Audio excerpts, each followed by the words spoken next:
नमस्कार, मी प्रज्ञा पोवळे. Quick hill आणि आत्मबोध wellness centre सहप्रस्तुत माझा कट्टा, पॉवर्ड बाय चितळे तूप, bank of Maharashtra, Chandukaka Saraf jewels, Barva skin therapy, छोकरा साबण आणि सोनाई पशु आहार या विशेष कार्यक्रमात आपल्या सगळ्यांचं स्वागत. काही व्यक्तिमत्व ही पाण्यासारखी असतात. त्यांच्यात जो रंग मिसळाल तो रंग ती धारण करतात. आपल्या सिनेक्षेत्रातलं असंच एक व्यक्तिमत्व म्हणजे छाया कदम. भूमिकेचे विविध पैलू, सिनेमाची गरज आणि प्रेक्षकांचा त्या भूमिकेकडे पाहण्याचा दृष्टिकोन ही त्रिसूत्री छायाताईनं इतकी आत्मसात केली आहे की छाया कदम आणि तिनं साकारलेल्या भूमिका आपण तिच्यापासून वेगळ्या करूच शकत नाही. फॅन्ड्रीमधली नानी, सैराटमधील सुमन अक्का, न्यूडमधली चंद्रा अक्का, गंगूबाई काठियावाडीमधली रश्मीबाई, लापता लेडीजमधली मंजूमाई किंवा मग ऑल वी इमॅजिन ॲज लाईटमधली पार्वती. जी आणि जेवढी भूमिका वाट्याला येते ती छायाताई इतक्या ताकदीनं निभावते की तो सीन, ती फ्रेम आणि ती भूमिका फक्त आणि फक्त छायाताईची होते. तिनं साकारलेली प्रत्येक व्यक्तिरेखा ही तिच्यासारखीच कणखर, भक्कम आणि सेल्फ मेड आहे. अस्सल 52 कशी सोनं झळाळून उठतंच. त्याची चमक फार काळ लपून राहत नाही. आणि म्हणूनच एका सर्वसामान्य गिरणी कामगाराच्या घरात जन्म झालेली छायाताई आज इफ्फी आणि कानसारख्या राष्ट्रीय, आंतरराष्ट्रीय व्यासपीठांवर मोठ्या दिमाखात वावरताना दिसते. इतकंच काय, तर स्वतःची दखल घ्यायला भाग पाडते, अगदी स्टँडिंग ओवेशनही मिळवते. पण अर्थात हा प्रवास सोपा नव्हता. छायाताईचं यश आज सगळ्यांना दिसतंय, पण त्यामागचा संघर्ष कदाचित फक्त तिलाच ठाऊक आहे. तिचा प्रदर्शित न झालेला पहिला सिनेमा ते आत्ता प्रत्येक टप्प्यावर मिळणारी शाबासकी, यश आणि कौतुक या सगळ्याबद्दल आपण छायाताईशी गप्पा मारूया. कट्ट्याला सुरुवात करूया. छायाताई, नमस्कार, स्वागत आहे. जेमतेम 10 वर्ष झाली फॅन्ड्रीला म्हटलं तर, पण 10 वर्षामध्ये आता तुम्ही इतकी मोठी मजल मारली आहे की म्हणजे ऑस्करसाठी जेव्हा लापता लेडी गेला तेव्हा चर्चा जी होती ऑल वी इमॅजिन ॲज लाईटची, त्या दोन्हीमध्ये म्हणजे की समान धागा जर असेल तो छाया कदम हा होता की आंतरराष्ट्रीय पातळीवर पाठवणाऱ्या जणू प्रत्येक सिनेमामध्ये छाया कदम हे नाव सगळ्या प्रेक्षकांना बघायला मिळालं. आणि हा खूप मोठा टप्पा आहे एखाद्या कलाकाराच्या दृष्टीनं त्याच्या आयुष्यात आलेला. पण मगाशी जशी सुरुवात करताना प्रज्ञा म्हणाली की हा काही संघर्ष अर्थातच सोपा नाही आहे. आता मागं वळून बघताना या सगळ्या प्रवासाबद्दल काय काय भावना आहेत? हा म्हणजे प्रवास सोपा नव्हताच, कारण मी अभिनयाचं वर्कशॉप मी 2001 मध्ये केलं होतं.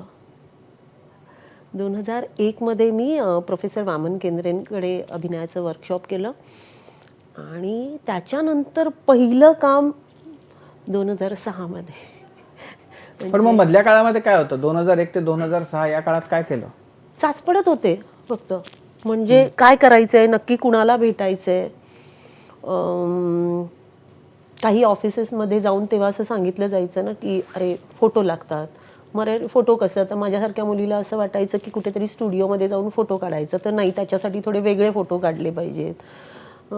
पण मी काय तेव्हा वेगळे काढले नव्हते, स्टुडिओमधलाच फोटो. मग एका ऑफिसमध्ये जाऊन द्यायचा तो फोटो. त्याच्यामध्ये ना मी असंच कुणाकुणाकडून कळतं ना आपल्याला. एकतर वर्कशॉप केल्यानंतर काय आहे, 15 दिवसाच्या वर्कशॉप नंतर अचानक असं सगळ्यांना आम्हाला वाटायला लागतं ना, अरे आपण भेटूया, आपण काहीतरी करूया, आपण काहीतरी स्किट करूया, हे करूया. असं मग थोडे दिवस भेटत राहतो, आठवड्यातून एकदा वगैरे भेटायचं.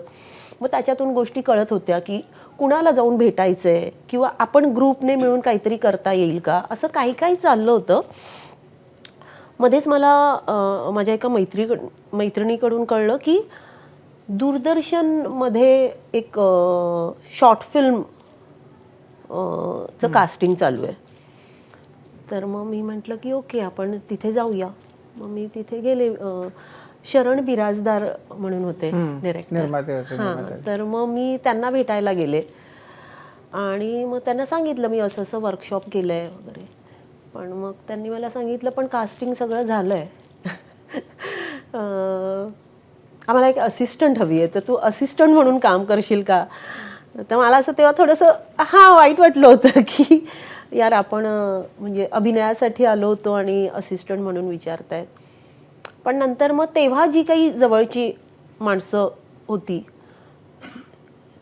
चांगला सल्ला देणारी वगैरे, त्यांनी मला सांगितलं की ठीक आहे ना छाया, म्हणजे काहीच न करण्यापेक्षा तू असिस्टंट म्हणून जॉईन हो, ओळखी होतील आणि ओळखीतून मग आणखीन गोष्टी कळतात ना. तर मग नंतर मी विचार केला की ठीक आहे जाऊ आपण.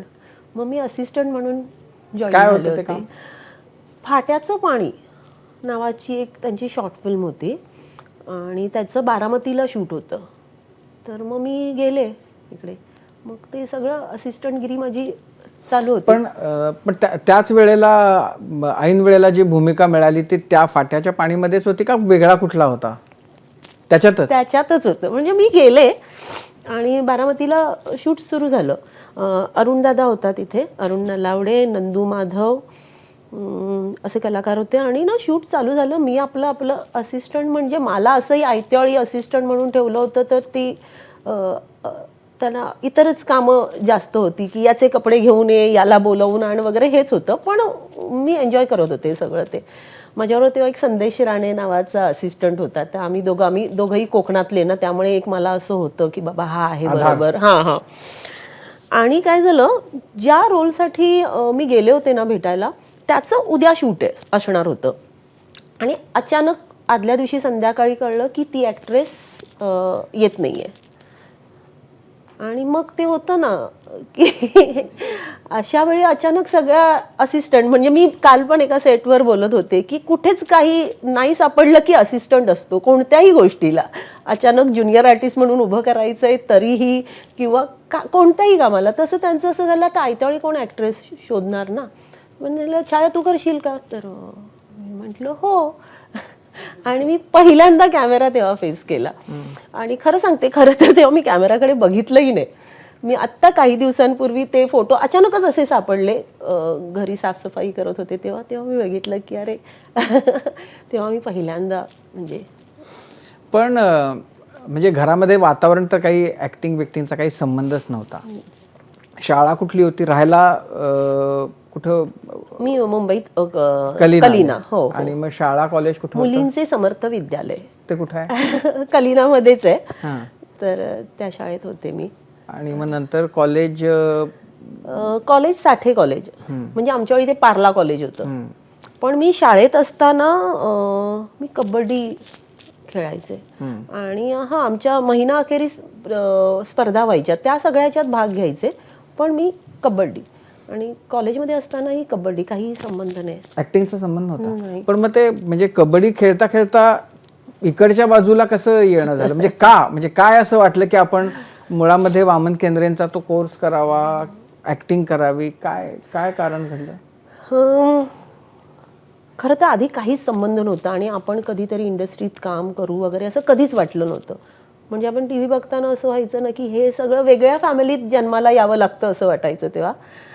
पण 2001 मध्ये काय झालं, अचानकच ना माझा भाऊ गेला, त्याला कॅन्सर होता.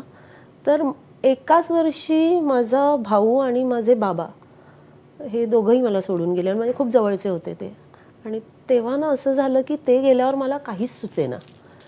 ते होतं ना, म्हणजे घरातली दोन मोठी माणसं अचानकच. भाऊ मोठा गेली. होता. हो.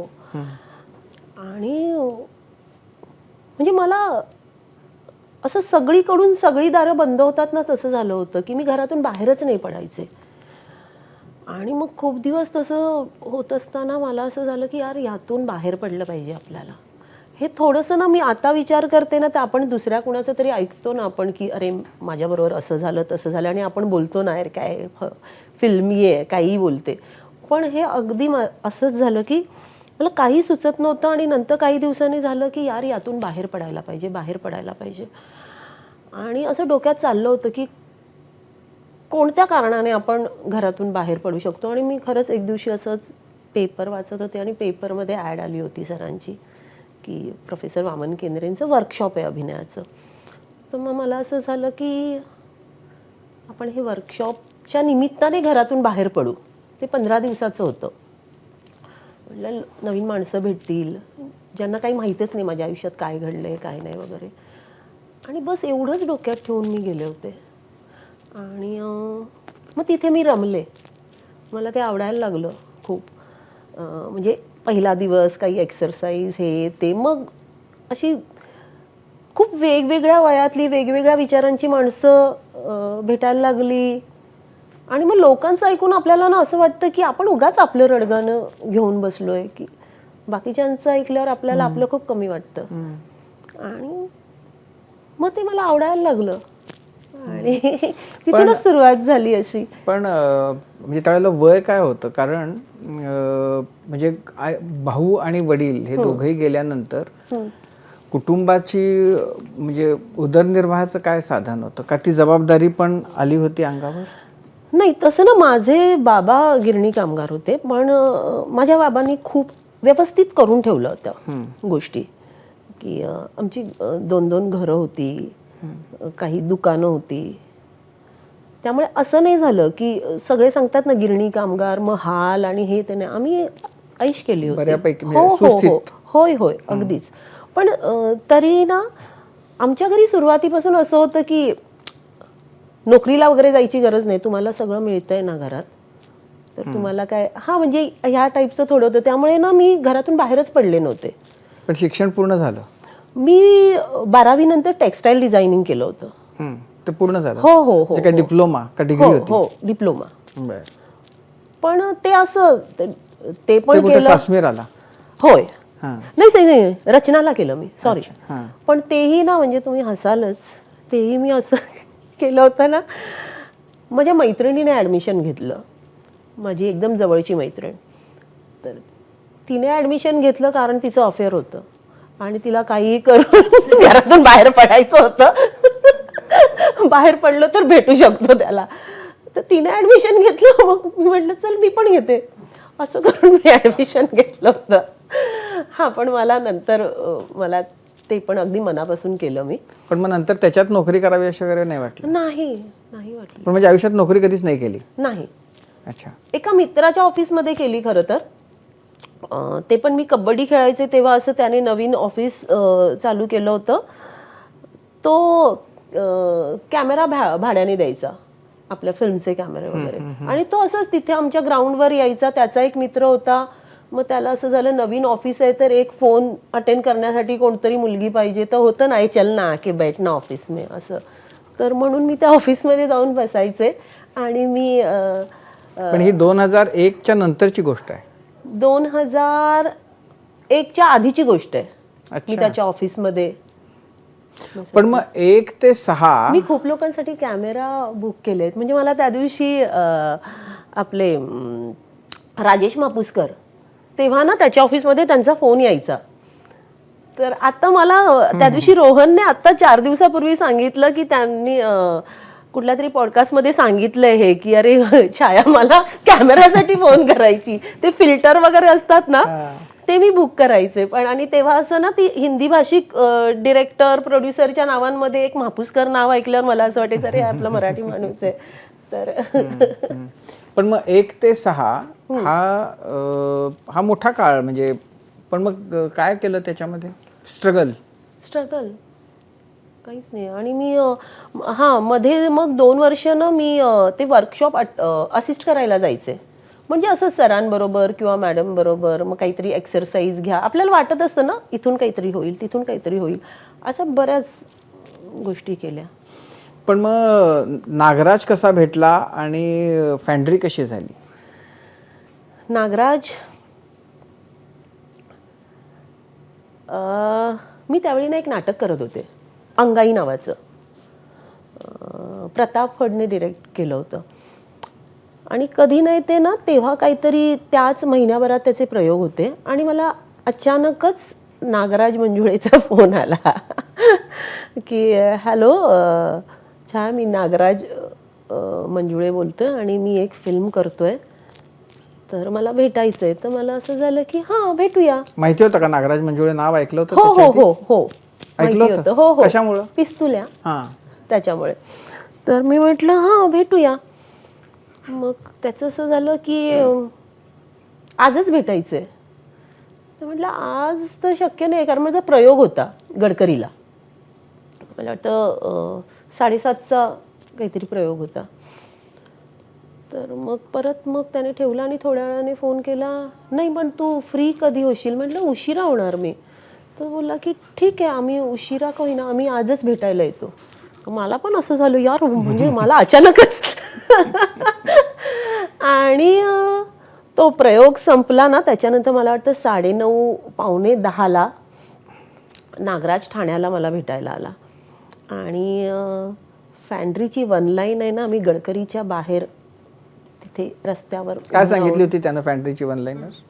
हा थोडंफार हे असंच की बाबा अशी अशी गोष्ट आहे. आधी त्याने मला सांगितलं, हे ना जास्त वयाचं कॅरेक्टर आहे, तर तुला म्हणजे ते आवडेल. आणि मला असं होतं की बाबा मला काही द्या, मला काम करायचंय. मला आठवतंय आधी आम्ही कॅन्टीनमध्ये बसलो होतो. कॅन्टीनमध्ये मग खूप वेळ झाल्यामुळे आम्हाला बाहेर काढलं तिकडून. मग आम्ही बाहेर येऊन गप्पा मारल्या. आणि मला म्हणजे असं होतं ना तेव्हा की वन लाईन काही असू दे, मला काम करायचं होतं. त्याच्यामुळे मी दुसरी काही वन लाईन असली असती तरी मे बी मी तेव्हा हाच म्हटलं असतं. पण इथे ती वन लाईनही चांगली होती आणि सगळंच. तर मी म्हटलं बाबा मला काही चालेल, तू किती वयाचं कॅरेक्टर दे किंवा काही दे. तिथे आमचं डन झालं. पण मी म्हटलं अरे माझं, आणि त्यांचं लगेच 4 दिवसांनी शूट सुरू होणार होतं. त्याची बॅक स्टोरी पण पुन्हा वेगळीच आहे. कोणतरी आणखीन एक ॲक्ट्रेस काम करणार होती आणि अचानकच त्याच्यामुळे ते असं माझ्या पदरात पडलं शेवटच्या क्षणी आलं. हो. आणि मग झालं तिथे ऐकवल्यावर हा म्हटल्याबरोबर लगेचच तो बोलला की मग गडकरी पासून 5 मिनिटावर एक काहीतरी तिथे रसवंती गृह एक आहे, तिथे यांचा मेकअप आर्टिस्ट आणि गार्गी बसलेली होती. लगेच आम्ही तिथे गेलो आणि मग लुक तिथे ठरवला. रसवंती ग्रहात हा म्हणजे बघून त्यांना हा वीग असेल हा त्या, आणि झालं. मग डायरेक्ट मग मी सेटवर. तो शूट कुठे झालं ते? नगरला. पण मग नाटकाचे प्रयोग पुढचे सगळे ऍडजस्ट केले मी ना. खूप अपडाऊन करून ते केलंय शूट म्हणजे. आणि त्याच काळात होतं. आणि मी त्यांना म्हटलं होतं की नाटकाचे प्रयोग मला हलवता नाही येणार, पण ते एका रात्रीत सगळ्या गोष्टी बरोबर हे केल्या. मी इथून बरोबर प्रयोग संपला ना, समजा 4:30चा प्रयोग, मी 7:30ला फ्री झाले की मी फक्त चेंज करायचे आणि गाडीत बसायचे आणि नगरला निघायचे. आमचं ठरलेलं होतं की मी 2-2:30ला पोहोचायचे हॉटेलला आणि मग त्याच्यानंतर 1-1.5 तास झोपायचे. 4:30-5ला मेकअपसाठी यायचे, कारण की त्याच्यात ते खूप फुल बॉडी टॅन करावी लागायची आणि सगळं. तर बरोबर आम्हाला 2.5 तास मेकअपला लागायचं. पण ती फॅन्ड्रीतली स्वतःला बघितल्यानंतर ओळखता आलं का की अरे हे आपणच आहोत? येस, आता बघते तेव्हा असं होतं. म्हणजे तेव्हाचा मला किस्सा खरं तर सांगायला आवडेल. शूटिंगच्या ना बरोबर 3 दिवस आधी फक्त 1 दिवसासाठी मी गेले होते. नागराज बोलला की अगं तिकडे ते असं खणणं आहे, हे ते सगळं, तर तू जरा असं ते बघून घे ना. टोपल्या बनवणं होतं. तर मी म्हटलं की हां चालेल. सकाळी गेले आणि मग आम्ही नगरला जिथे शूट होतं ना तिथे गेलो होतो. आणि मी जीन्स आणि टी-शर्ट घातलं होतं आणि तिथे 2 बायका होत्या, त्या आम्हाला शिकवत होत्या ते टोपली. तर मी आपलं ती जीन्समध्ये अशी बसून थोडासा प्रयत्न करत होते. मला नीट बसता येत नव्हतं खाली. तर तिने थोडंफार मला असं दाखवलं वगैरे, बघितलं. ओके, कट टू शूटिंग सुरू झालं. आणि एक दिवस मी असं आत घरातलं चालू आहे शूट आणि मी बाहेर बसले होते पूर्ण माझ्या लुकमध्ये. आणि त्याच 2 बायकांना असं ते शूटिंग बघायला म्हणून अशा आल्या आणि माझ्या बाजूला येऊन बसल्या. आणि त्यांचं आपलं ते आत असं बघणं चालू होतं, शूटिंग चालू आहे वगैरे. आणि त्या बोलतायत. त्यांनी मला विचारलं तुम्ही यांच्याबरोबर आलाय? तर मी म्हटलं की हो. मग त्या आपापसात बोलायला लागल्या, जेवण बिवण करायला लागतात ना बायका. तर मी ऐकतेय.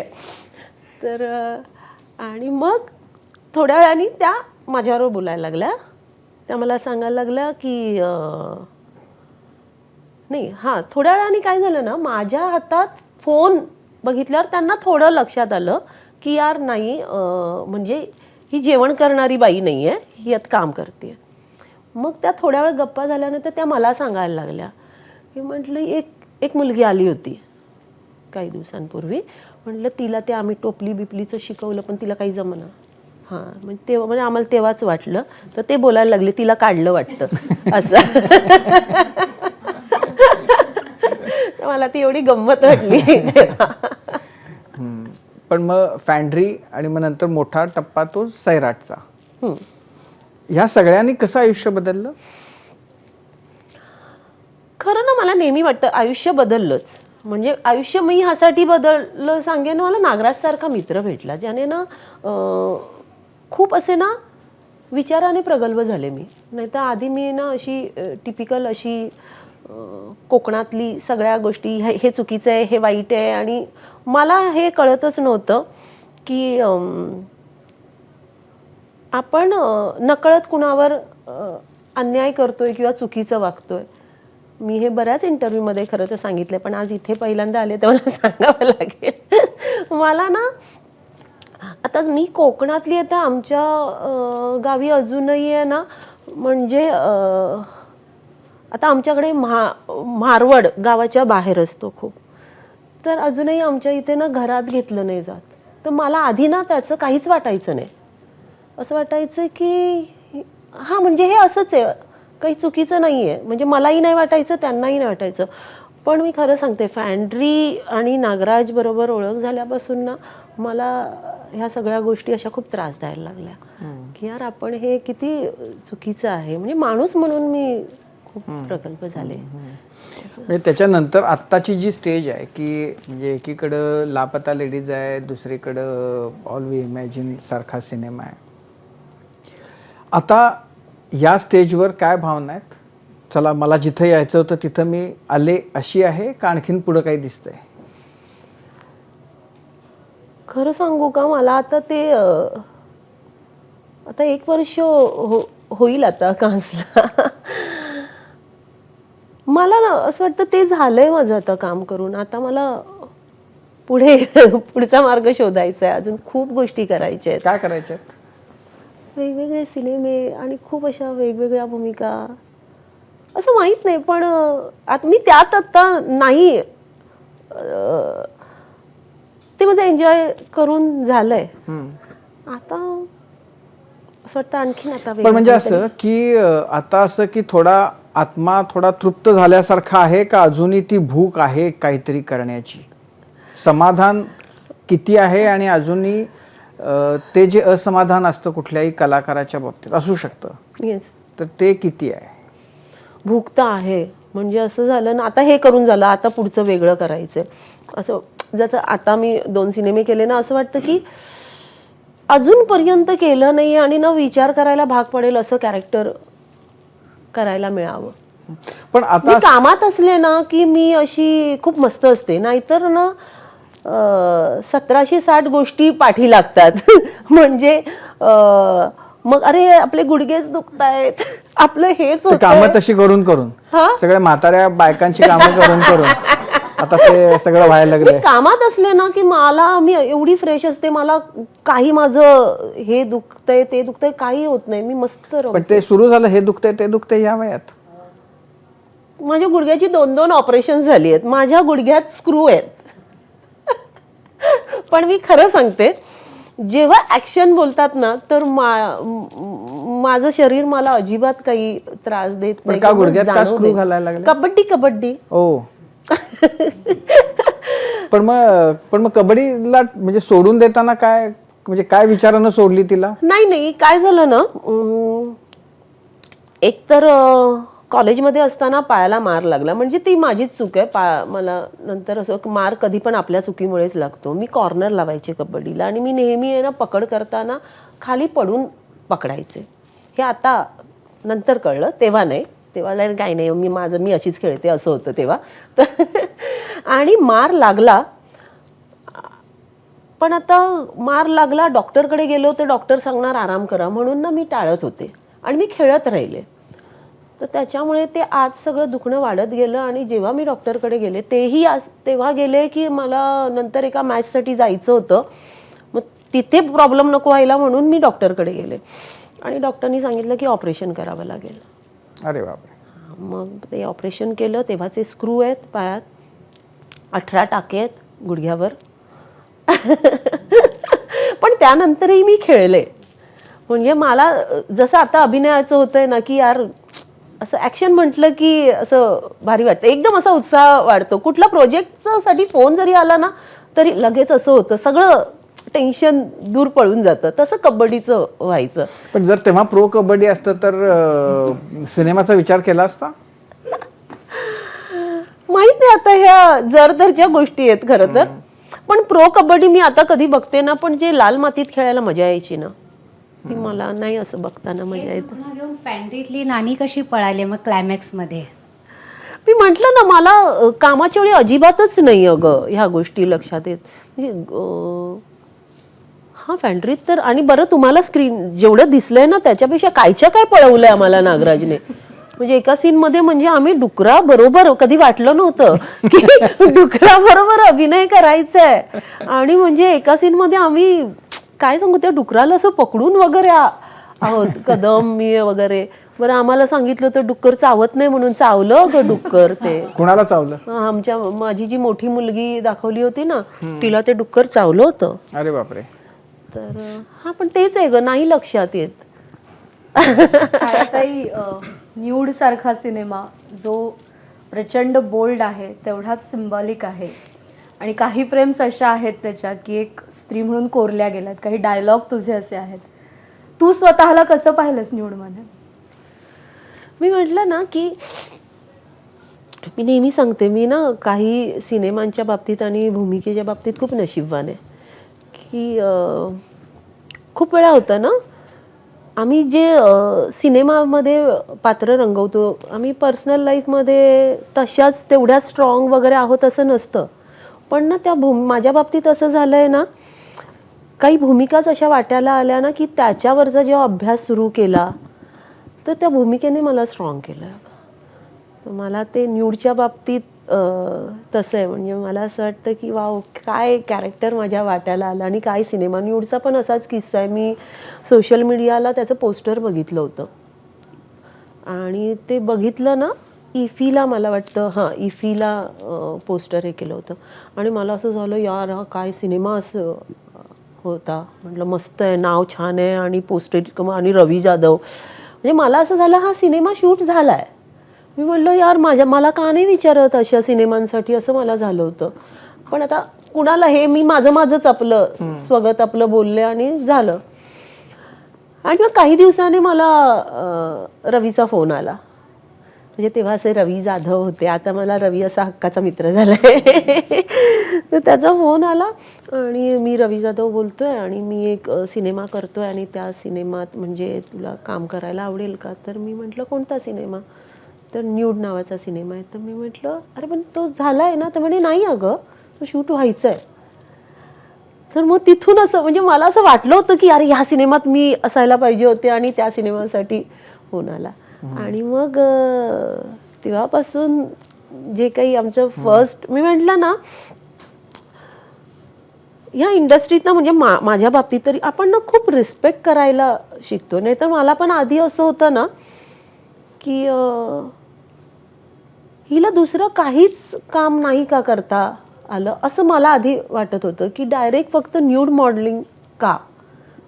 पण मग त्या सिनेमावर काम करायला लागले. मी जेव्हा भेटले आम्ही एक सेशन त्यांचं अटेंड केलं तेव्हा मग एक एक गोष्टी अशा बदलत गेल्या.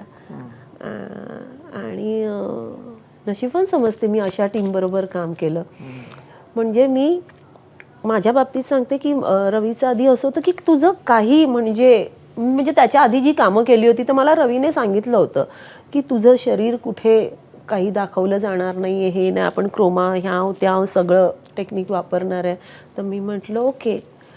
पण जेव्हा सिनेमावर काम सुरू झालं आणि मग मला आठवतं एक दिवस आमचा, मी जे न्यूड मॉडेलिंगसाठी उभी राहते पहिल्यांदा बसते, मी बसले आणि मग ते सगळं कव्हर करणं वगैरे असं सुरू होतं. पण त्याच्यामध्ये आता मी खूप त्याच्यावर अभ्यास केला होता ना आणि मलाच असं झालं यार आपण काम तर करतोय. ही म्हटलं चंद्राक्का एवढी 20 वर्ष ती न्यूड मॉडेलिंग करते. सो आणि आपण हे इथे आता सगळं कव्हर करत बसले. आणि मी अचानक मग रवीला म्हटलं होतं, मेघनाला, की म्हटलं मेघना राहू दे, म्हटलं जसा पाहिजे आहे ना आपल्याला तुम्हाला शॉट तसा घ्या. सो मग आम्ही ते शूट पण केल्यानंतर त्याचा दबाव आला कधी? अजिबात नाही, अजिबात नाही. बरं, पण हे आपण नशीबवान आहोतची भावना सगळ्यात जास्त कुणाच्या बद्दल स्ट्रॉंगली ती वाटते? म्हणजे नागराजच्या बरोबर, रवी जाधवच्या बरोबर, किरण राव बरोबर, पायल कपाडिया बरोबर, सगळ्यात प्रबळ? खरं सांगू का, मी एकाचं कोणाचं नाव घेऊ शकत नाही. बरं मी हेही सांगते, तुम्ही आता नावं घेतली की नागराज मंजुळे, रवी जाधव वगैरे, पायल कपाडिया, की ज्यांचे सिनेमे खूप गाजले. मी म्हणलेन की मी असेही काही डिरेक्टर आहेत ना त्यांचे सिनेमे म्हणजे रिलीज झालेच नाहीयेत, पण त्यांच्याबरोबर काम करतोय आपण नशीबवान आहे असं येस, हो हो. कारण की त्यांच्यामुळे माझ्या नावावर एक सिनेमा, एक लिस्टमध्ये सिनेमाचं नाव आलं, त्यामुळे तेही माझ्यासाठी तेवढेच महत्वाचे आहेत. वा, फारच हुशार उत्तर. नाही नाही, पण हे खरंच आहे की फक्त काय आता त्यांची नावं तुम्हाला माहिती नाहीये, पण पुन्हा मी तेवढ्या वेळ त्यांना दिलाच आहे. त्यांची कधीतरी मोठी नावं होतीलच, तेव्हा तुम्ही इथे बसून त्यांची नावं घ्याल. आता अभिनयाच्या प्रवासाबद्दल सांगितलं कसा सुरू झाला, पण त्याच्यामध्ये झुलवाचा उल्लेख राहिला. आणि आता पुन्हा नाटकात काम करण्याची इच्छा आहे का, किंवा काही प्रोजेक्ट आहेत का हातामध्ये, का फक्त सिनेमातच काम करत राहणार? नाही नाही, माझी सुरुवातच नाटकामुळे झाली. आणि झुलवाला मी कधीच विसरणार नाही. मी सरांचं नाव घेतलं की मी म्हटलं ना, आज मी इथे पण जी बसली आहे ना ती झुलवामुळेच बसली आहे. कारण झुलवाने माझा एवढा कॉन्फिडन्स वाढवला ना, कारण की मी अशा वेळी सरांकडे गेले होते, मला आयुष्यात काय करायचं हेच माहीत नव्हतं. म्हणजे मी कम्प्लीट लॉस होते आणि ते सरांना कळत पण होतं की ही का आली आहे इथे. आणि म्हणजे वर्कशॉपच्या वेळी पण आणि नाटकाच्या रिहर्सलच्या वेळी पण म्हणजे मला सरांचा एवढा ओरडा मी खाल्लेला आहे, एवढा खाल्लेला आहे. आता ते हे बघतील ना तर सांगतील तुला हे सांगायची गरज काय आहे. म्हणजे मग खुर्ची वगैरे उचलून सर मारायला आलेले. अरे बापरे. हा हा हा, म्हणजे मला अगदी सांगायला काहीच लाज नाही वाटत आहे. डोकंच चालत नव्हतं माझं. पण मला माहिती आहे, एकतर 5 वर्षानंतर आपल्याला हा एवढा चांगला ब्रेक मिळतो, म्हटलं मी हा हातातून जाऊ देणार नाही. आणि मग आम्ही 3.5-4 महिने आम्ही रिहर्सल केली होती झुलवाची. म्हणजे मला स्टेजवर आहे ना, ते बोलतात ना की 2 पायावर उभं राहणं, मला तेही जमत नव्हतं, कारण कॉन्फिडन्स नव्हता ना. असंच होतं असायचं. तर ते आज जे मी आता असं जे काही तुम्ही बोलता तगडे रोल करताय किंवा आज मी इथे बसले, ते सगळं झुलवामुळे. पण आपण खूप उत्तम अभिनेत्री आहोत ही आतून जाणीव कधी झाली? ती अर्थातच झुलवाच्या वेळेला नसेल, पण असं की आतूनच वाटणारे नाही, म्हणजे आपलं लोक कौतुक करतायत पण खरंच आपण फार उत्तम अभिनेता आहोत. खरं सांगू का, मी म्हणजे तुम्ही पुन्हा बोलाल की खूप हुशार उत्तर देते, मला अजूनही आहे ना असं वाटत नाहीये असं? खरंच नाही, मी इतर मुलांची खरंच कामं बघते ना, तर मला अजूनही होतं की आपल्याला खूप शिकायचंय. कुणाची? म्हणजे इतर मुलांमध्ये मी खरं सांगू का, मी सेटवर गेल्यावर कित्येक आहेत ना, आत्ताची मी बघते ना, म्हणजे आता जसं मी MD कॉलेजची एकांकिकेची रिहर्सल बघायला गेली, काय पोरं काम करतात यार. म्हणजे मला ना असं होतं की यातलं 10% पण मला नाही येते. खरं सांगते. म्हणजे मी उगाचच काहीतरी स्वतःला जास्त महान समजावं म्हणून नाही, पण त्यांची कामं बघितल्यावर असं होतं की हे नाही जमत. आणि मला असं वाटतं की ह्यांना जर कोणी चान्स दिला सिरियलमध्ये, सिनेमामध्ये, ही मुलं कायच्या काय करतील. आणि मला कौतुक वाटतं की या वयात, म्हणजे त्या वयात तर मी काहीच नाही. मी म्हटलं ना, मी खूप उशिरा आले. मी जिकडे लोक होतं आता काही घडणार नाही, तेव्हा मी इंडस्ट्रीत आले. बरं, माझी सुरुवातही अशी झाली आहे की मी त्या काळात एका डिरेक्टरला भेटायला गेले होते. असं खूप होतं ना, त्याच्याकडून नंबर मिळवायचा, फोन करायचा, तो पब्लिक कॉलवरून. तेव्हा तर तो 1 रुपया पण जीवावर यायचा खर्च करायला. ते असं फक्त तू झालं की थांबायचो आणि वाट बघत बसायचं की पुन्हा फोन कधी येतोय. तर तेव्हा मी एका डिरेक्टरला गेले होते. ते 2-3 वेळा फोन केला तर वेळ नाही आहे, वेळ नाही असं ते टाळत होते. आणि एकदा सांगितलं की येस मी आहे घरी आणि तुम्ही येऊ शकता. आणि त्यांनी मला वाटतं ना पाऊण तास की 1 तास असं दिली होती वेळ. आणि मला फोन ठेवल्या ठेवल्या माझं सुरू झालं 1 तास. अरे बापरे, म्हणजे बस आणि ट्रेनने नाही जाता येणार, आपल्याला रिक्षाने जावं लागणार. मग पण म्हटलं पुन्हा कधी आता हे बोलवतील. मी गेले होते, खूप आशेने गेले होते त्यांच्याकडे, की ते होतं ना हाच माणूस करिअर आपलं घडवणार असं प्रत्येक वेळी वाटतं मला. आता तर असं वाटतं की तेव्हा तर अशा किती लोकांवर विश्वास ठेवला, आता कळतंय की काहीच नाही, तो असंच काहीतरी तिथे लाईट उचलायचं काम करत होता किंवा काय. पण ते सांगतात ना कुछ तो मी देतो एकाचा नंबर वगैरे असं. सो मी त्या डिरेक्टरना मी भेटायला खूपच आशेने गेले होते. आणि मग मी त्यांना सांगितलं की मी असं असं वर्कशॉप केलं आहे आणि झुलवा करते वगैरे. तेव्हा मी झुलवा करत होते का मला नीट आठवत नाही, पण वर्कशॉप केलं होतं. खूप आशेने गेले होते आणि त्यांना सगळं सांगितलं. आणि त्यांनी मला सांगितलं की या वयासाठी रोलच नाही आहे करण्यासाठी, असं मला त्यांनी सांगितलं. आणि मला ना असं झालं की अरे असं कसं, मी तर आता कामाला सुरुवात करते. म्हणजे मला इतकं वाईट वाटलं ना. आणि मग मला पुढे म्हणजे त्यांनी, आणि काही नाही की असं वाईट वाटून घेऊ नको टाईपचं असतं ना, असंही नाही. त्यांनी असं सांगितलं की ह्या वेळेला म्हणजे कामच नाही आहे. एक तर तुम्हाला खूप तरुण असावं लागतं, नाहीतर मग असं खूप वयस्कर आजी बिजी असं. आणि मग मी तिकडून निघाले. पण मी खरं सांगते, मी निघताना त्यांच्या दारावर उभी राहिले आणि म्हटलं ह्या माणसाबरोबर पुन्हा कधी आयुष्यात या माणसाला भेटायचं नाही. सो माझी सुरुवातच अशी झाली की काहीच नाही घडणार आहे आता. तो आता दारात येऊन उभा राहिला की नाही? नाही. पण तो गंगूबाई मधला तो जो एक सीन आहे की ती रश्मी फार बेभान होऊन नाचते, तो बघतानाही असा अंगावर येतो. तर असे खूप रोल्स आहेत. पण या रोलच्या बद्दलचं काय आहे, म्हणजे हा शॉट जेव्हा झाला तेव्हा? हां, एक तर म्हणजे आता तेच आहे, पुन्हा भन्सालींबरोबर काम करायला मिळणं. शूटिंग सुरू झालं आणि येत होतं की त्यांना पण आपलं काम आवडतंय आणि ते मराठी कलाकारांच्या खूप प्रेमात आहे, खूप रिस्पेक्ट करतात. तर आपलं काम पण आवडतं हे लक्षात आलं होतं. तरी पण ते ना माझं शेवटपर्यंत असतं, ते ॲक्शन बोलेपर्यंत ना मला असं होतं रे बापरे मी सगळंच विसरते असं होतं. पुन्हा पुन्हा ते सीन बघणं. आणि काही दिवस शूट झाल्यावर मग असं झालं ना की अभि गाणं करणं आहे. तर आतून असं खूप वाटत होतं की यार भन्सालींच्या सिनेमात आपल्याला जर गाण्यात नाचता आलं तर. आणि एक दिवशी त्यांनी ना असंच विचारलं, रश्मीबाई नाचोगे ना? तर मी आपलं असं केलं की हां सर. आणि मग हां म्हटल्यानंतर आमच्या रिहर्सल सुरू झाल्या. त्या रिहर्सलमध्ये मी म्हटलं मी माझ्या पायावर दगड मारून घेतला आहे. कारण की त्यांचं असं ना खूप आहे. म्हणजे आता जर आम्ही 15 मुली नाचतोय तर 15 मुली मग ते असा हात आहे ना तर सगळ्यांचा तो असाच आला पाहिजे. आणि मी बंबईया नाचणारी, म्हणजे मला असं नाचायला आवडतं पण मला बीट वगैरे नाही कळत की अरे हां हे 2 बीट 2 बीटच्या नंतर असं करायचंय तसं करायचंय. मी म्हटलं यार खूप कठीण आहे. आणि जेव्हा शूट सुरू झालं गाण्याचं तर खरं ना त्याच्यासाठी एक प्रॉपर आहे ना कोरिओग्राफ केलं होतं, एक काही स्टेप. तर आधी त्या मी व्यवस्थित वगैरे शिकून घेतल्या आणि सेटवर आहे ना त्यांना ते एकदा आले आणि चलो आपका हो गया म्हटलं हां. आणि मी करून पण दाखवलं तू. तर त्यामुळे त्यांनी बघितलं हां. तेव्हा पण असं लोकांनी टाळ्या बिळ्या वाजवल्या अशा मस्त. म्हटलं वाव.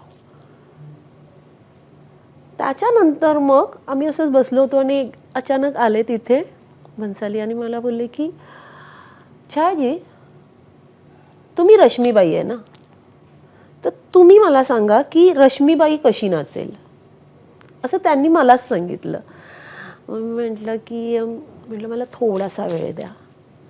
आणि मग मी माझं जो काही रश्मीबाईबद्दल त्यांच्याकडून ऐकलं होतं किंवा मी जेवढं ओळखलं होतं रश्मीबाईला, तर मग मी ते त्यांना थोडंसं नाचून दाखवलं जे काही नाचले ते. म्हणजे मला असं झालं की रश्मीबाई कोरिओग्राफ केलेला डान्स नाही, आणि तिचा तो राग आणि हे सगळं दिसलं. सो त्यांना ते खूप आवडलं. म्हणजे मला खूप भारी वाटलं की एक तर त्यांनी मला विचारलं की तुम्हाला काय वाटतंय, आणि मग पण तो सगळा सीन एका टेक मध्ये झाला. हो. म्हणजे आता खरं तर काय ना, ते तुम्हाला बघताना भारी वाटलं, पण ना ते माझ्यासाठी ना सोपं होतं, कारण आमच्या इथे कॉलनीत मी नाचत असते, कोण नाही बघत. आता आपण तुमच्या वेगवेगळ्या भूमिकांबद्दल बोलतोय आणि काही भूमिका अशा आहेत की तुमचं वय आणि त्या भूमिकेचं वय हे सुद्धा वेगवेगळं आहे. तर तुम्हाला आत्तापर्यंत कोणती भूमिका जास्त चॅलेंजिंग वाटली आहे किंवा त्या भूमिकेचा थोडा वेगळा आणि जास्त अभ्यास करावा लागला, असं कोणती भूमिका वाटली आहे तुम्हाला? खरं म्हणजे ना कोणती भूमिका आल्यावर ना ती आधी असं वाटतं की अरे हां, म्हणजे हे जमून जाईल आपल्याला, किंवा लुक वगैरे तर काय मेकअपवाले वगैरे आहेत ना बघायला, पण ना प्रत्येक भूमिका जेव्हा आपण त्याचा असं, मी नेहमी बोलते ना की ते वरवरचं पेक्षा त्याचा आत्मा शोधण्याचा प्रयत्न केला ना की तो खरंच कठीण वाटायला लागतं आपल्याला. जेवढं स्क्रीनवर दिसतं ना की सहज चाललंय, सोपं आहे, तेवढं नाही. जेवढं बघताना तुम्हाला सोपा आणि सहज वाटते ना भूमिका, तेवढीच ती करायला कठीण असते. तर मला खरं ना, मी आता एक ना बारडोवी नावाची फिल्म केली होती. हा करण चव्हाण कोल्हापूरचा मुलगा आहे, त्याने डिरेक्ट केली होती. तर ना मला त्या सेटवर, आणि तेव्हा जरा काय होतं ना, एकाच वेळी 2-3 प्रोजेक्ट सुरू होते. अचानक असं वाटतं ना, अरे माझे 2-3 प्रोजेक्ट आहे, आणि मी त्यांना सुरुवातीला फोन आला ना, माझ्याकडे वेळ नाही आहे. मग त्यांनी आहे ना बाकी शूट करून घेतलं होतं आणि फक्त माझा पोर्शन ठेवला होता. आणि मी इथे माझं अंतिमचं शूट चालू होतं. दुसरी एक मला वाटतं सफेद नावाची एक फिल्म होती, ती करत होते. आणि तेवढा अभ्यास ना मला नाही करता आला होता. आणि मला ते वाचल्यावर असं वाटतं सोपं आहे असं झालं होतं मला. आणि मी सेटवर पोहोचले आणि पहिल्या दिवशी जेव्हा पहिला शॉट दिला ना, तेव्हा मला असं झालंय की यार हे खूप कठीण आहे. मला वाटलं होतं तेवढं सोपं नाही आहे. म्हणजे मी खरंच सांगते, म्हणजे मी त्या दिवशी सेटवर मला असं झालं होतं की या मुलांना सांगते की थोडं थांबता का. आणि ती सगळी मुलं खूप तयारीने उतरली होती. आणि मला असं झालं यांच्यासाठी तर मी खूप भारी ॲक्ट्रेस आहे, पण मी आतून हल्ले होते. तर त्या भूमिकेसाठी ना मला असं थोडंसं आलं होतं टेन्शन, कारण की ना ते कॅरेक्टर खूप बोलत नाही, ते फक्त डोळ्याने बोलतं. छाया, खरं तर ना आता आपण लुक तुमच्या याच्याबद्दल खूप बोललो, कारण वेगवेगळ्या पद्धतीच्या भूमिका तुम्ही केल्या, पण कानमधला जो लुक होता, कान फिल्म फेस्टिवलमधला, ते तुमची आयकॉनिक नथ, ते सगळं कसं साधलं गेलं, आणि त्याच्याही मागे काहीतरी स्टोरी आहे ना? कारण त्याच्यामुळे म्हणजे त्या अचानकच तुमचे फोटो व्हिडिओ झाले आणि सगळ्या देशाचं लक्ष त्याकडे गेलं होतं. खरं ना, जेव्हा हे कान्सला जायचं असं ठरलं, तर आधी खूप सिरियसली मी घेतलं नव्हतं. मी म्हटलं की आपलं काय ताशकंद किंवा सिल्क पॅलेसमध्ये जायचं, पार्ल्यात एक साडी वगैरे घ्यायची आणि जायचं, असंच होतं डोक्यात.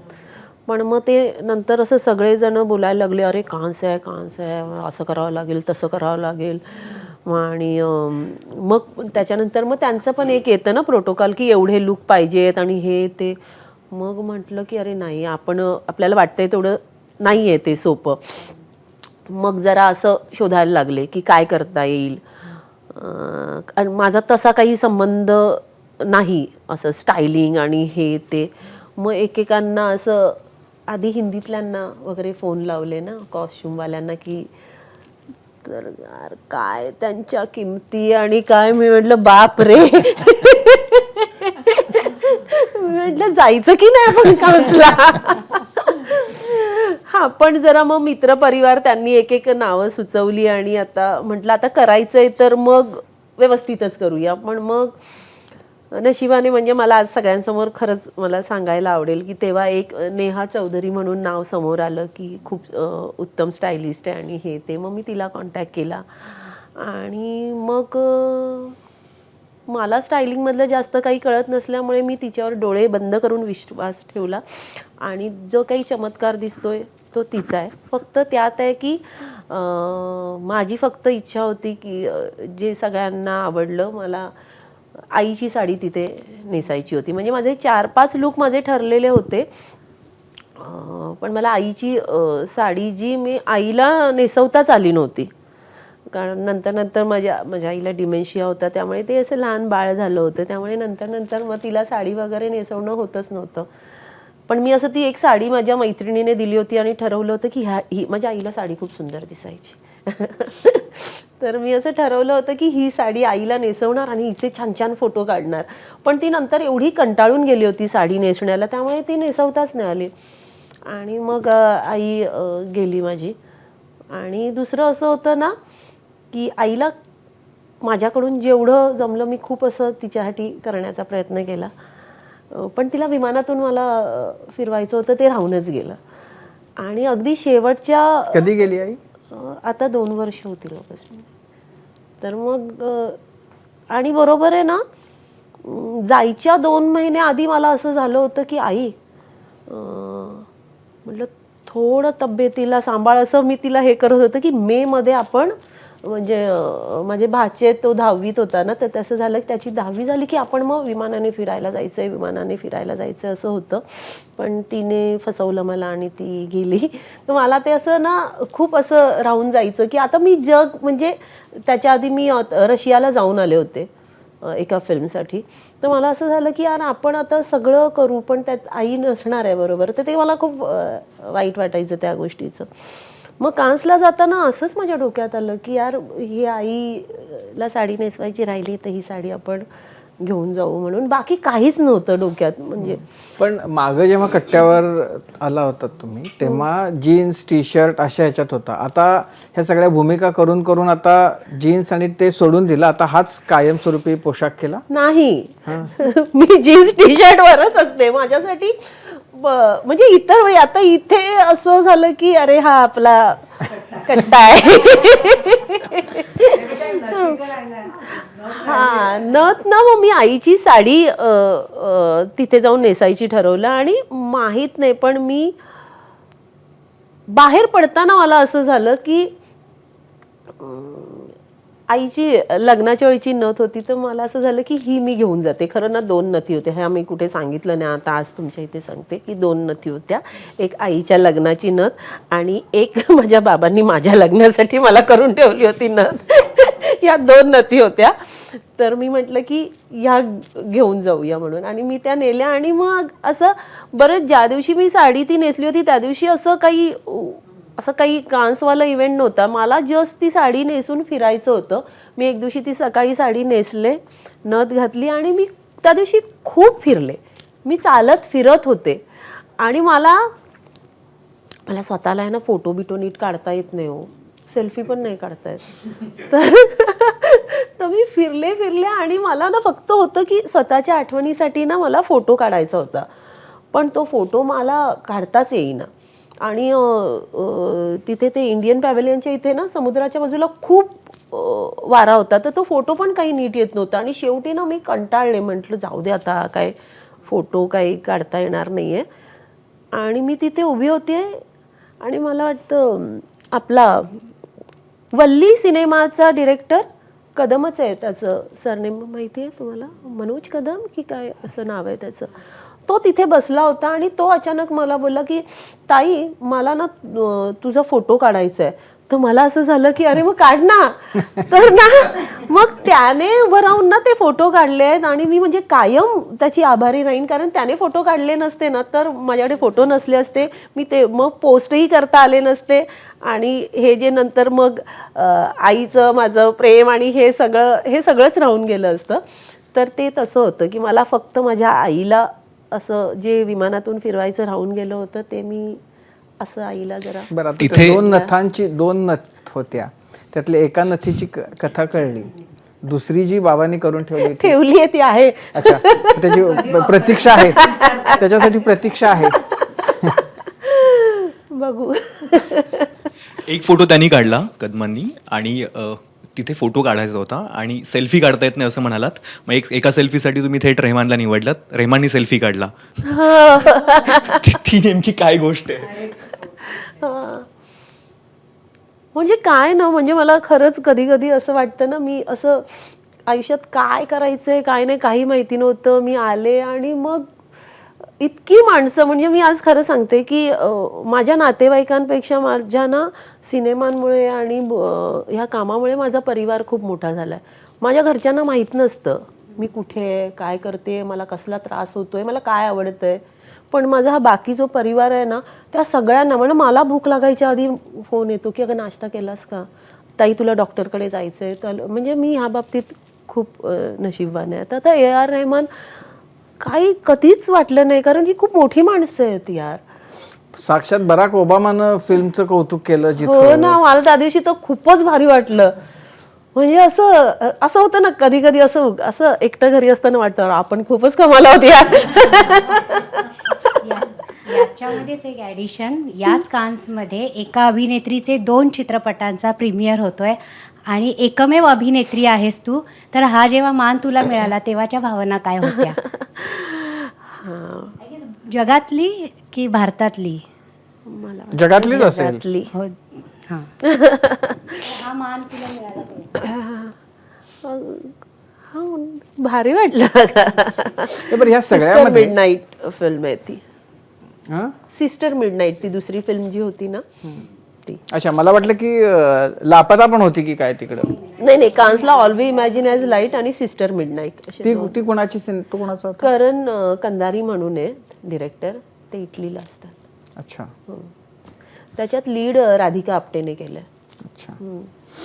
पण ह्या सगळ्या प्रवासामध्ये बाकी मित्रमंडळी, कुटुंब ह्यांच्यामध्ये काय बदल झाले? त्यांचं बघणं कसं बदललं? सगळ्यांना खूप आता भारी वाटतंय, आनंद होतोय. पण आधी सगळ्यांना, नातेवाईकांना खूप असं हे व्हायचं, ही नक्की काय करते, विरोधच होता. म्हणजे माझ्या घरी पण, म्हणजे हे, आणि मी मुद्दाम सांगते कारण ना खूप मुलं मुली अशी आहेत, त्यांना असं वाटतं की सगळ्यांचं सगळं आहे, सगळ्यांना सपोर्ट करतात, तर तसं नाही आहे. माझ्या घरी माझ्या आता त्या दिवशी मी झीच्या ह्याच्यात मी स्टेजवरच भावाला बोलवलं आणि मी सांगितलं, म्हटलं हा मला विरोध करत होता आधी. तो मला बोलतो की तू माझी इज्जत काढली स्टेजवर. म्हटलं अरे नाही यार. म्हटलं हा विरोध करत होता, पण आपण प्रामाणिकपणे, मी नेहमी आताच्या मुलांना सांगते ना की जबरदस्ती नका तुम्ही करू, की कारण त्यांना हे जगच माहिती नाही आणि आपल्या काळजीपोटीच बोलतात ना. तर आपण आपलं काम प्रामाणिकपणे करत राहायचं. जसं माझ्या आईला काहीच माहिती नव्हतं, पण मी आपलं तिला एक माझ्या परीने गोष्टी. पण आईला सिनेमे बघता आले का? आईनं सिनेमे बघितले होते, आईला त्याचा आनंद घेता आला? आधी आहे ना सिनेमे तिने बघितले, पण जेव्हा असं माझं जास्त जरा काम यायला लागलं त्यावेळी आई विसरायला लागली होती. त्याच्यामुळे असं म्हणजे ही खरं तर म्हटलं तर ही सिनेमाची स्टोरी ही होईल की एखादी आई मुलीच्या यशासाठी वाट बघतीये आणि मुलीला यश मिळायला लागतं आणि आईला हा, म्हणजे ती विसरायला लागली. पण माझा आवाज ओळखायची ती, म्हणजे ती शेवटी मला पण ओळखत नव्हती, पण आवाज ओळखायची. कान्सला जो लुक केला होता, म्हणजे तशा ग्लॅमरस अवतारामध्ये कधी कॅमेरा समोर म्हणजे येता आलं नाही. म्हणजे फॅन्ड्रीने ओळख दिली, पण अशा ओव्हर एज्ड भूमिकांची देणगी पण फॅन्ड्रीनेच दिली असं म्हणता येईल. खंत वाटते कुठेतरी, की काय वाटतं नेमकं? म्हणजे आपल्याला अशा भूमिका, अर्थात खरं सांगू, अरे नाही, अजिबातच नाही वाटत. मी म्हटलं ना, मी काहीच अशी स्वप्न वगैरे न बघताच आले होते. म्हणजे बोलतात ना, ते बोलतात ना, रिकामी झोळी घेऊन आले होते इथे.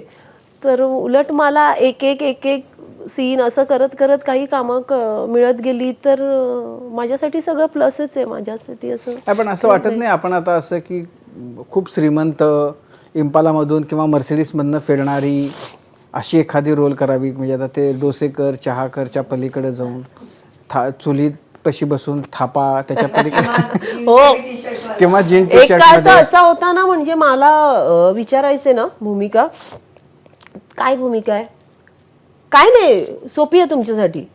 हा, चूल सारवायची आहे, भाकऱ्या थापायच्या. म्हटलं अरे भूमिकेबद्दल सांगा ना काय. म्हणजे होतं ना की भर उन्हात काम करायचंय, व्हॅनिटी नाहीये, पण खूप काम करायचं एक दिवसाला, चलो छाया को कास्ट करते असं होतं. पण नेहमी रिअलिस्टिक भूमिकेबद्दल किंवा अभिनयाबद्दल बोललं जातं, लाऊडबद्दल बोललं जातं. तुमचं कौतुक यासाठी आहे की फॅन्ड्रीसारखा आर्ट म्हणजे समांतर सिनेमा असेल, आर्ट फिल्म असेल किंवा मग गंगूबाईसारखा कमर्शियल, कुठेही तुमच्या अभिनयात असं डिफरन्शिएट करता येत नाही, तुम्ही त्याच्याच होऊन जाता. हे स्कूल, हा प्रभाव कुणाचा आहे?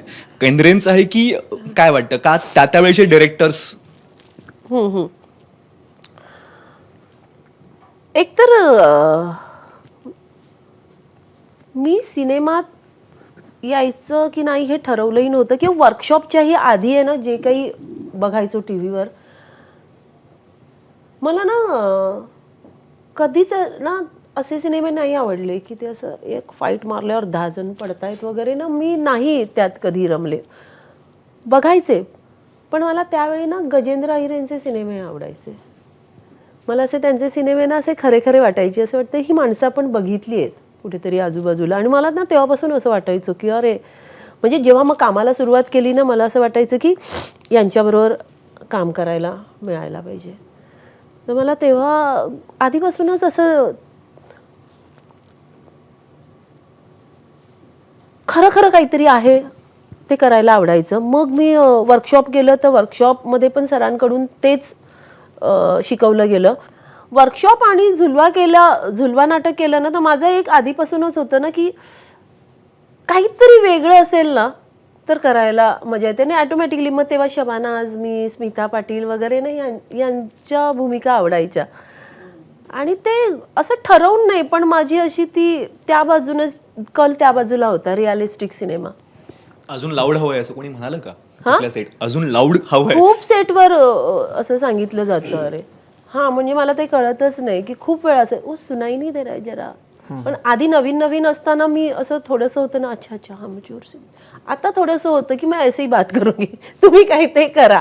पण ते आहे लोकांना आता रडायचे बोलल्यावर असं वाटतं की खूपच असं जोरात रडलं पाहिजे असं, पण त्यांना ते आतलं रडणं असं खूप कमी लोकांना कळतं. खरं तर ह्या सगळ्या आत्ताची जी सिनेमाची एकूण स्थिती आहे, म्हणजे जे सगळे सिनेमे चालत आहेत ते प्रचंड हिंसेनं भरलेले सिनेमे थिएटरमध्ये चालत आहेत. आणि जे सिनेमे साधारण आपण म्हणू की एक मोठा ऑडियन्स आहे, ज्याची ती सिनेमाची गरज लापता लेडीजनं भरून काढली. कारण तो खूप छान साधा शांतपणानं जाणारा, जसे पूर्वी राजश्री प्रोडक्शन्सचे सिनेमे असायचे तशा स्वरूपाचा. किरण रावलाही त्या अर्थानं यश जे मिळालं ते लापता लेडीजनं तिला खूपच मिळवून दिलं. लापता लेडीजच्या सगळ्या निर्मितीमध्ये काय अनुभव होता? लापता लेडीजना खरंच म्हणजे मंजूमाईसारखं कॅरेक्टर आपल्या वाट्याला येणं, म्हणजे मला कमाल वाटते की ह्या वर्षभरात म्हणजे जे काही मेसेज किंवा मला आलेत ना मंजूमाईचं कॅरेक्टर, म्हणजे सिनेमाची एवढी ताकद असू शकते असं वाटतं. बरं म्हणजे ना ते कॅरेक्टर प्रत्येकाला, की मुंबईत एकटी जी मुलगी राहते, कामासाठी बाहेर पडते, बरं फक्त मुलींना नाही, ते मुलांनाही तेवढंच जवळचं वाटतं कॅरेक्टर. लोकांचं काय घेऊन बसलं, मला स्वतःला ते इतकं जवळचं आणि हिंमत देणारं कॅरेक्टर वाटतं ना, की जशी मी आता एकटीच आहे. तर ते होतं ना तिचा जो डायलॉग इतके कमालीचे माझ्या वाटायला आले की खुद का साथ अकेला खुशी से रहना. तर ते असं होतं ना, ते किती हिंमत देणार आहे. पण त्या निमित्तानं किरण आणि आमिर यांचा सहवास आणि त्यांच्याबद्दलच्या काय आठवणी? म्हणजे आमिर खान जींबद्दल पहिलं सांगेन, आमचं ना रीडिंग होतं. किरण मला बोलली की हम आमिरच्या रीडिंग रूममध्ये बसूया. म्हटलं ओके. आणि आम्ही तिथे बसलो होतो. मी बसले, इथे आमचा डायलेक्ट ट्रेनर आणि किरण, आणि आमचं आपलं काम चालू होतं. थोड्या वेळाने किरणचा काहीतरी फोन वगैरे आला, तर ती बाजूला निघून गेली आणि आम्ही आपलं दोघं बसलो होतो. अचानक इथल्या एका दारातून ना दार उघडलं आणि असं फटकन एक माणूस बाहेर आला आणि ओ सॉरी असं केलं, गेला आणि परत आला, हॅलो छायाची असं करून, अगदी म्हणजे काही सेकंद. आणि मला असं झालं की आमिर खान होता हा. असं झालं मला. म्हटलं आता ते बोलले हां. म्हटलं हां. आणि मला असं झालं की बरं हा स्वतःच्याच घरी मला सॉरी बोलून गेलाय. मला इतकं भारी वाटलं ना. बरं तो गेला आणि परत मग किरण आली, आमचं पुन्हा ते चालू झालं डायलेक्ट ट्रेनर बरोबर काम. आणि ते झाल्यानंतर ती बोलली की आमिर जी भेटले. तर म्हटलं हां मगाशी भेटले. असं माझ्यासाठी ते भेटणं पण खूप होतं ना. म्हटलं हो. तर ती बोलली नाही नाही त्यांनी सांगितलं आहे. किरण थोडीशी अशी बोलते, त्यांनी सांगितलं आहे ते भेटायचं बोलायचं आहे. तर मी म्हटलं वाव यार. आणि मग मी थांबले आणि मग थोड्या वेळाने ना आमिरजी आले. आणि मी सांगू ते ना असं बोलायला लागले ना. मग असे मांडी घालून समोर बसले मस्त गप्पा मारत. मग त्या गप्पांमध्ये फॅन्ड्री, सैराट, बाळासाहेब ठाकरे, गीता यावरच्या चर्चा. यार मी थोड्या वेळाने ना विसरून गेले की हा आमिर खान आहे. हे म्हणजे हे त्यांचं मोठेपण आहे, त्यांनी विसरायला लावलं. आणि असे छान गप्पा मारत होते. नाही तर मला असं वाटतं आता मी पण आता आपलं थोडंसं येतच ना आपल्याला. आता हां मी बाबा कान्सला जाऊन आले तर थोडंसं असं होतं ना. काहीच नाही यार. म्हणलं ना ही माणसं नकळत खूप गोष्टी शिकवून जातात. आता त्यांच्याही लक्षात नाही. नंतर पण आम्ही प्रमोशनच्या वेळी एका ठिकाणी मी हे बोलले ना, तर त्यांच्या हे लक्षातही नाही आहे. कारण त्यांच्याकडून अशा कित्येक चांगल्या गोष्टी अशाच घडून जातात आणि ते विसरून पण जातात. पण मला ते इतकं भारी वाटलं ना की ताई, यालाच जोडून एक प्रश्न. मंजुमाई जे कॅरेक्टर सर्वांना आवडलं, तर तिच्या बोलण्याची जी स्टाईल आहे म्हणजे तुला निरीक्षण करायला खूप आवडतं. तर तुझ्याच सोसायटीतल्या एका महिलेचं निरीक्षण केलं होतं हे डायलॉग्स बोलताना, तर तो किस्सा ऐकायला आवडेल. हां म्हणजे मला म्हणजे ना कोणतीही भूमिका आली की मला असं आवडतं की म्हणजे मी नेहमी सांगते ना की पुस्तकं तशी कमी वाचली जातात माझ्याकडून, पण मी माणसं वाचते.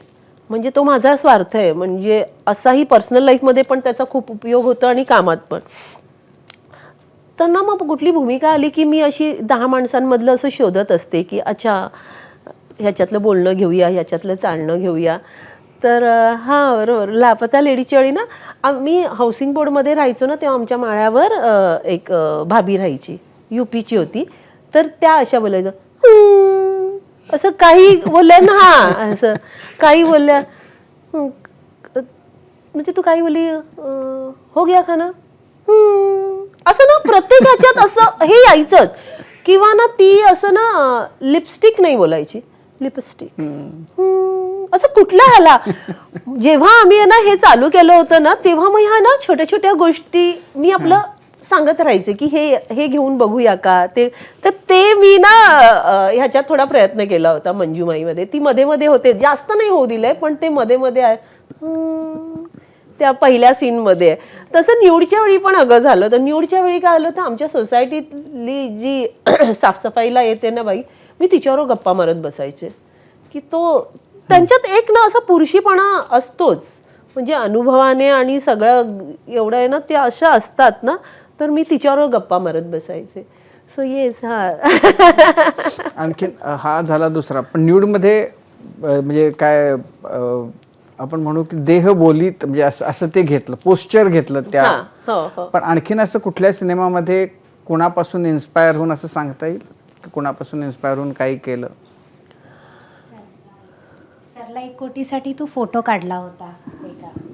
हो राखी.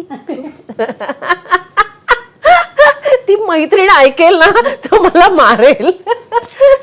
आता ना सरला 1 कोटी सिनेमामध्ये मी खूप ना आई खूप केलेत. बरं मी अशी काही खूप अशी ऍक्ट्रेस नाही ना की आपल्यासाठी रोल सिनेमे लिहिले जातील आणि काय जे काम आता मी आता नाही ते असं करू शकत. नाही हे नाही मी करू शकत कारण की त्याला तर काहीतरी वेगळं करायचं असतं. पण नाही वाटायला आलं की जे येतंय त्याच्यात काहीतरी वेगळं करण्याचा प्रयत्न करते.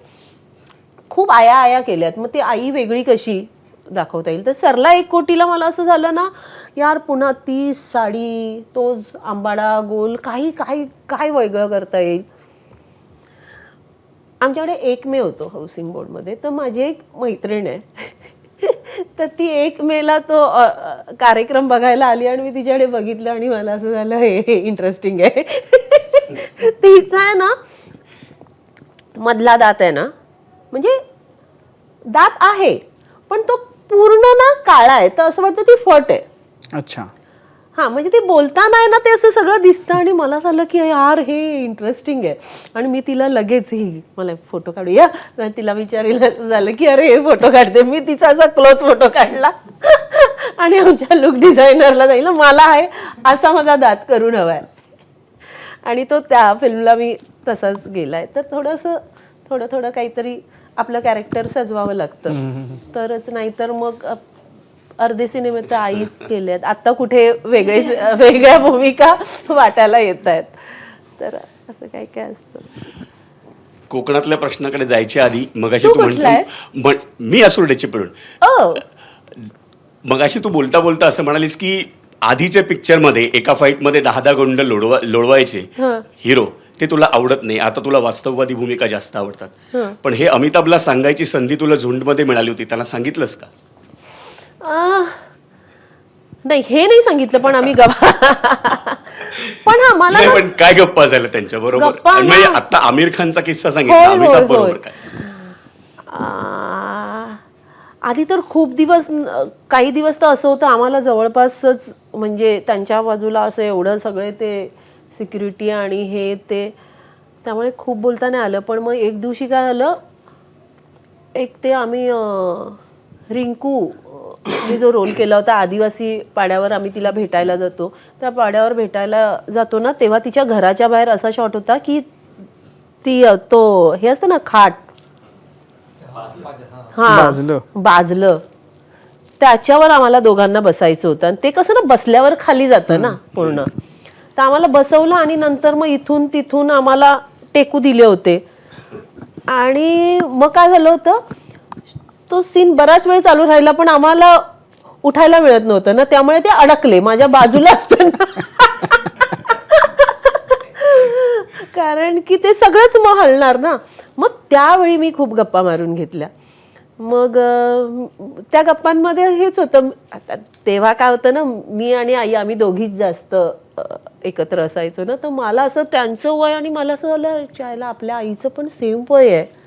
मग मी त्यांना सांगितलं की मी आधी त्यांना म्हटलं माझ्या आईला तुम्ही खूप आवडता.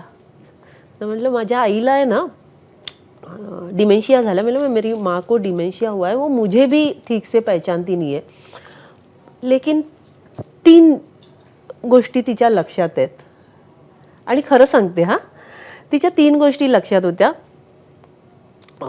साईबाबा, बाळासाहेब ठाकरे आणि अमिताभ बच्चन.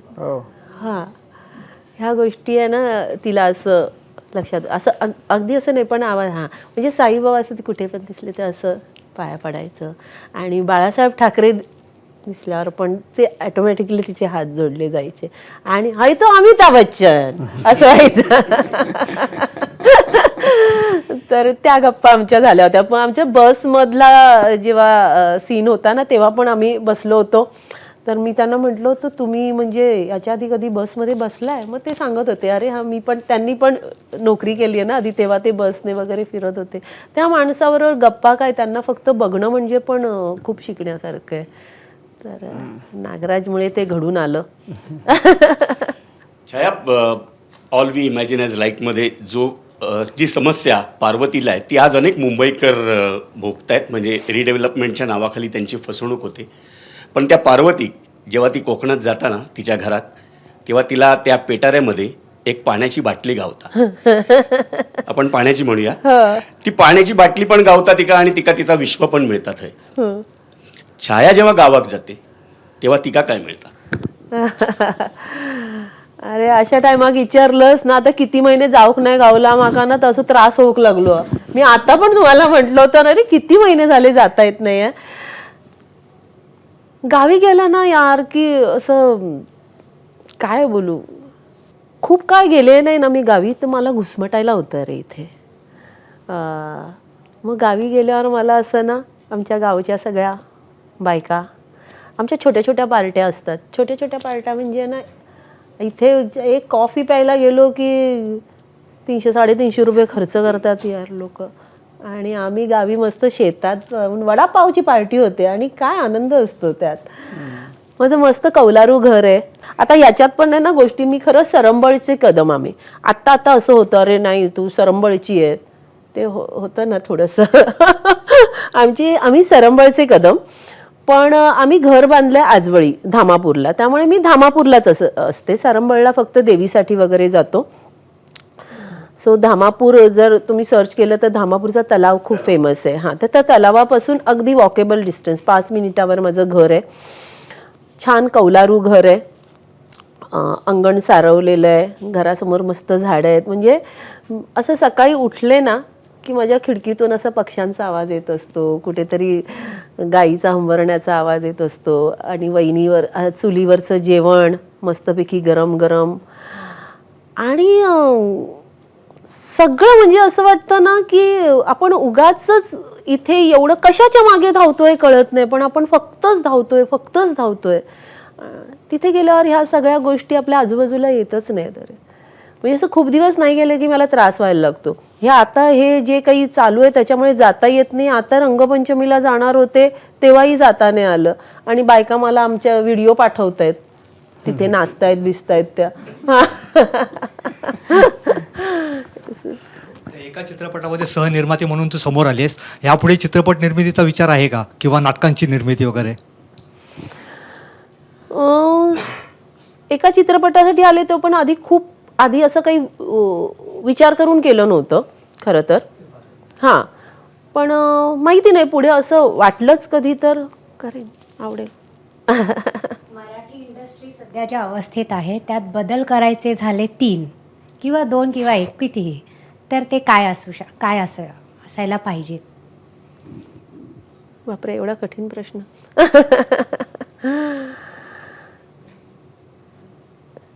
3 बदल खरं मला असं नाही उत्तर देता येणार, पण ना मी असं त्या दिवशी पण म्हटलं की ज्या विषयांवर किंवा सिनेमे आले पाहिजेत, किंवा आता मला खूप नवीन मुलं भेटत असतात खरं, खूप उत्तम स्क्रिप्ट वगैरे असतं त्यांच्याकडे.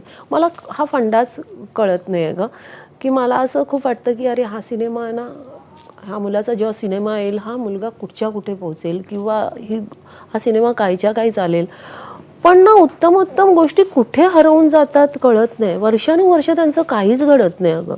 मग ती मुलं कुठेतरी जॉब करतायत, कुठेतरी मग बोलतात नाही मॅम मी इंडस्ट्री सोडली. तर मला असं होतं ना की यार असं काहीतरी असावं ना, हे सिनेमे जे काही प्रोड्युसर किंवा प्रोडक्शन हाऊस त्यांच्यापर्यंत पोचले पाहिजे. माहिती नाही, माझ्याबद्दल खूप बोलतील, हिला खूप पुळका आहे सगळ्यांचा, पण यस आहे. तर मला वाटतं मला असं वाटतं की आहे ना, मी त्या दिवशी पण म्हटलं ना की आपल्या आजूबाजूला तेच सगळ्या गोष्टी, खूप छान विषय वगैरे, पण आपण आहे ना तिथे लक्षच देत नाही. आणि कोणतरी दुसरे येतात, जसं आता ऑलवे इमॅजिन ॲज लाईट किती गोड गोष्ट आहे छोटी, पण मला सांग ना आपल्याकडच्या कुणाला ती कोण पुढे आलंच नसतं तो सिनेमा करायला. मला असं वाटतं की अशा गोष्टींकडे जरा आपण हां येस ठीक आहे. म्हणजे आता या टप्प्यावर असं काही आहे की म्हणजे खरं तर त्याच्यापेक्षा, म्हणजे तो प्रश्न विचारण्यापेक्षा खूप संघर्ष वैयक्तिक आयुष्यामध्येही बघितला आणि सिनेमांमध्ये पण खूप बघायला मिळाला, पण सगळ्यात परीक्षा बघणारा क्षण आयुष्यातला कोणता होता की ज्याच्यातनं आपण निभावल्याचा खूप मनाला आनंद आहे, खूप समाधान आहे?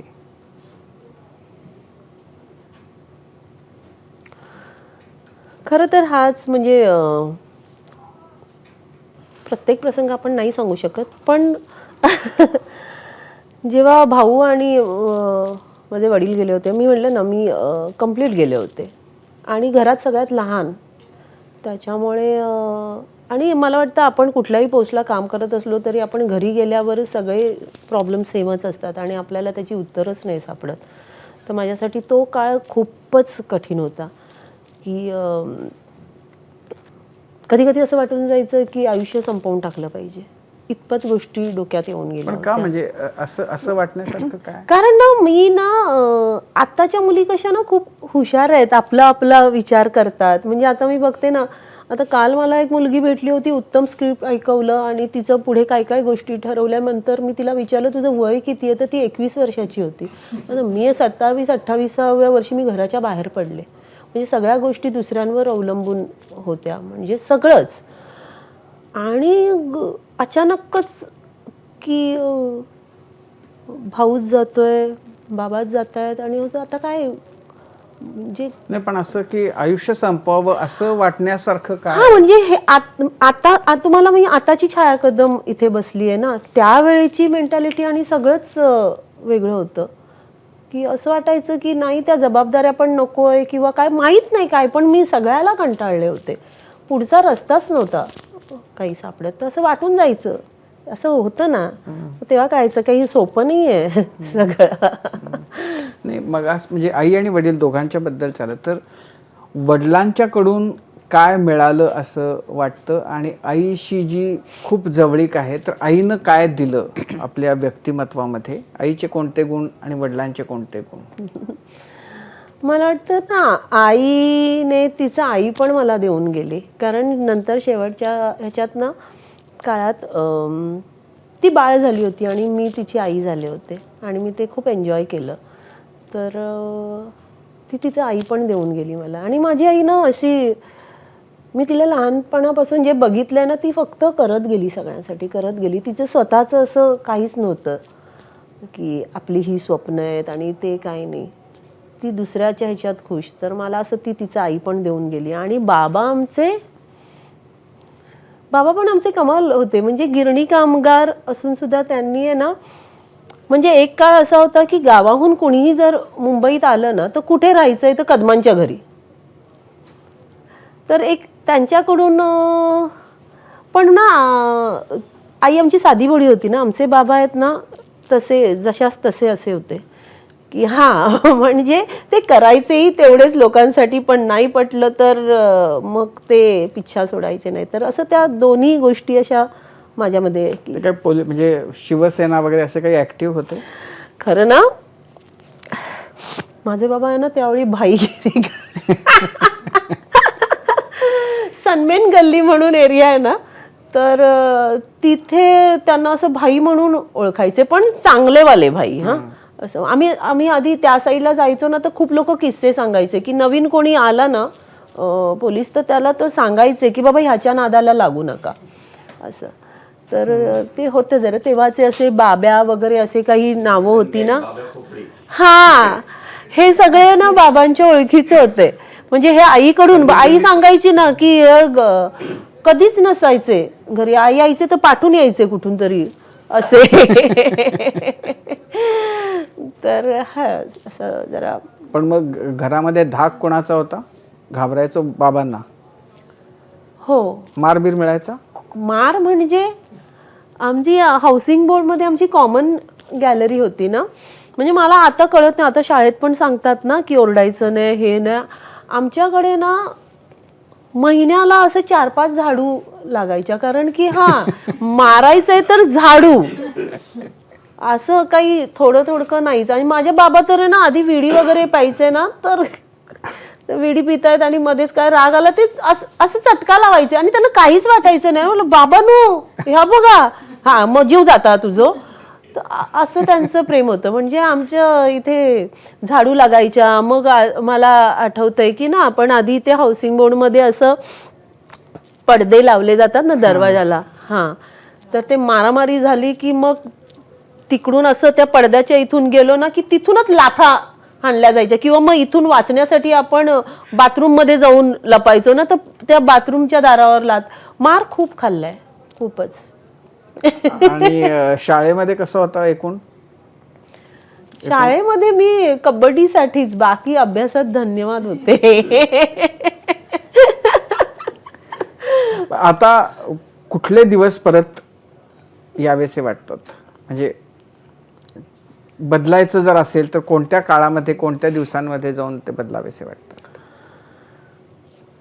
खरं सांगू का, आता जरी मी संघर्ष वगैरे असं आपण बोलतोय ना, पण मला असं वाटतं मला कुठलेच दिवस नाही बदलायचे आहेत, कारण की ते ते ते घडत गेलं म्हणून मी इथपर्यंत आहे. नाहीतर मग मला माझीच ताकद कळली नसती. खरं तर मी तशीच राहिली असते. मला विचारतात ना, हे नसलं असतं तर तू काय झाली असती? मी म्हणजे लग्न करून 2-3 पोरांची आई झाली असते. सरळ आहे.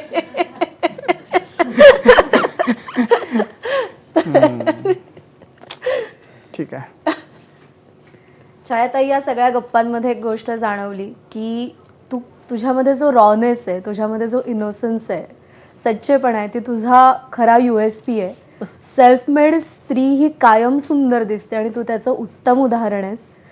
अनेक अभिनेत्री अशा आहेत मराठी इंडस्ट्रीमध्ये की ज्या खूप बोल्ड आहेत, पण तो बोल्डनेस फक्त अपिअरन्समध्ये नाही तर वागण्या, बोलण्यात, आचरणात सुद्धा असावा लागतो, विचारांमध्ये असावा लागतो, जो तुझ्यामध्ये आहे. आणि तुझा हाच बोल्डनेस तुझं एक खूप मोठं स्वप्न आहे राष्ट्रीय पुरस्काराचं, तिथपर्यंत तुला नक्की घेऊन जाईल आणि आम्हाला सगळ्यांना पुन्हा एकदा तुझ्यासाठी जोराजोरात टाळ्या वाजवण्याची संधी देईल अशी आशा व्यक्त करते. आज कट्ट्यावर आलीस त्याबद्दल मनापासून आभार. थँक्यू. आणि यासोबत क्विक हिल आणि आत्मबोध वेलनेस सेंटर सहप्रस्तुत माझा कट्टा, पॉवर्ड बाय चितळे तूप, bank of Maharashtra, चंदूकाका Saraf jewels, बरवा स्किन थेरपी, छोकरा साबण आणि सोनाई पशु आहार या विशेष कार्यक्रमात आत्ता इथेच थांबूया. प्रत्येक बातमीच्या अपडेट्ससाठी पाहत रहा ABP माझा.